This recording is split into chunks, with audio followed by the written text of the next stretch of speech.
विरोधाभास अलंकार की परिभाषा एवं उदाहरण।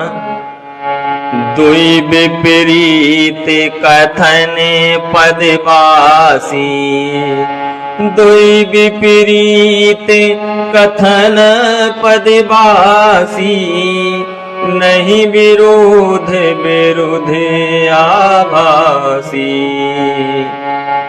दुई विपरीत कथन पदवासी, नहीं विरोध विरुद्ध आभासी, नहीं विरोध विरुद्ध आभासी।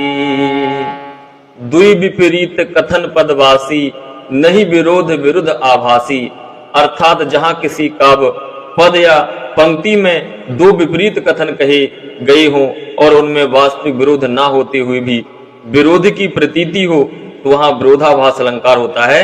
किंतु काव्य अर्थे कवि के तेजिन पासा, काव्य अर्थे कवि के तेजिन पासा, मने उपजत विरोध भई नासा।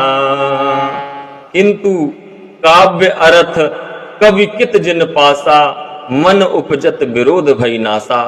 किंतु जिन्हें कवि के द्वारा बतलाया गया अर्थ पता है, उनके मन में उत्पन्न विरोधाभास स्वतः समाप्त हो जाता है। और उदाहरण, मर कर भी वह जी रहे, गए देश हित प्राण, जब तक जग जीवन चले, याद करे बलिदान।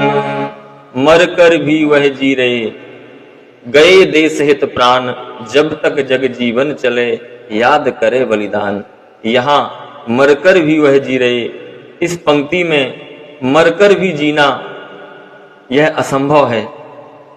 इसलिए यहाँ इन दोनों पदों में विरोधाभास उत्पन्न हो रहा है, किंतु इनमें वास्तविक रूप से विरोध नहीं है।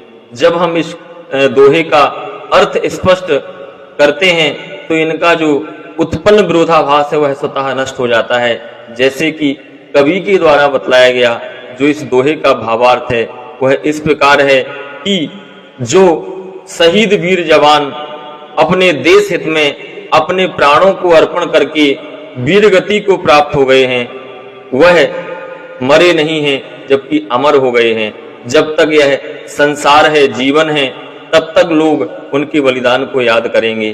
तो यहाँ अर्थ जानने पर विरोधाभास स्वतः नष्ट हो जाता है, जबकि बिना अर्थ के मर कर भी वह जी रहे, यहाँ दोनों विपरीत कथन होने से, विरोधाभास उत्पन्न होने से विरोधाभास अलंकार है।